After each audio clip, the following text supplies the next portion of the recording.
You wake up in the morning, stumble to the bathroom, stare directly at the sun for no reason, and then take a selfie.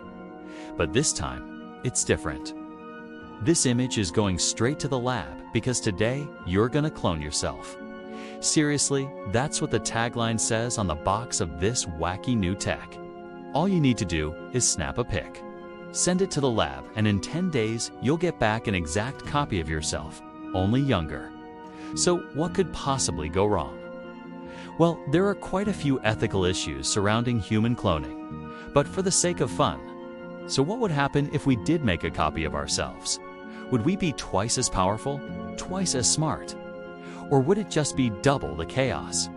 Well, first off, you should know that Dolly wasn't actually a perfect clone. She had 2 complete sets of DNA, sure, but small variations in how her genes were expressed meant that she was not a true genetic replica of her mother. That said, if we set aside the fact that you can't clone 100% identical humans yet, we can still use you as an example of what might happen if we did. Your clone would start off basically as your twin. Since they'd be made with your DNA, they'd look just like you, maybe with a slight edge.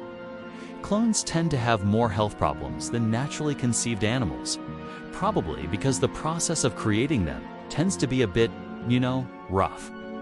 But assuming your clone grew up healthy, they'd also have your genes, which means they'd have your traits, both physical and psychological. Are you tall? They're tall. Do you have a great sense of humor? Boom. So does your clone. And since your clone would have your genes, they'd also have your potential. If you never went to college, your clone could still become valedictorian. If you never learned to play guitar, they could still rock out on their very first try. And if you've never married or had kids, your clone would effectively be your long-lost twin sibling, who could one day carry on your bloodline. Basically, cloning yourself would be like upgrading your software from Windows XP to Windows 11. All your files are still there, but everything runs a lot smoother and faster.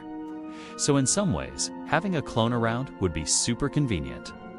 It'd be like having your personal assistant who knows everything about you, has all your interests, and could take over your responsibilities if you got sick or died. Your clone could even help advance medical science by providing a genetically identical test subject to try out new drugs and therapies.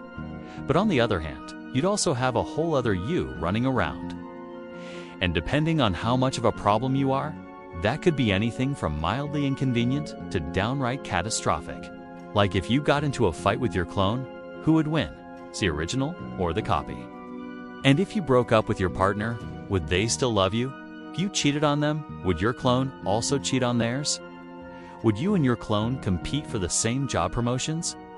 Would you both date the same people? Having a clone might get old fast, especially if they're just a copycat doing everything you do. But maybe you'd find that having someone exactly like you around all the time would give you some perspective. Seeing your own bad habits reflected back at you would hopefully inspire you to improve. After all, even if you and your clone are both selfish, self-centered jerks, at least you wouldn't be alone in your awfulness. Of course, the world would still be kind of a bummer if we ever do figure out how to clone people. The rich could just keep cloning themselves to become super powerful dynasties. It would be hard to end world hunger when everyone who's trying to solve the problem just wants to eat more and more. And figuring out what to do with all the extra clones would be a big ethical dilemma. But hey, if we ever do solve these problems, maybe we can answer the ultimate question: which came first, the chicken or the egg? Because with cloning, it turns out the answer is complicated. Thanks for watching Parallelish. I'm Nova, your guide through the unknown. Want to explore more timelines? Tap the playlist above and keep diving into the what-ifs. Until next time, stay curious.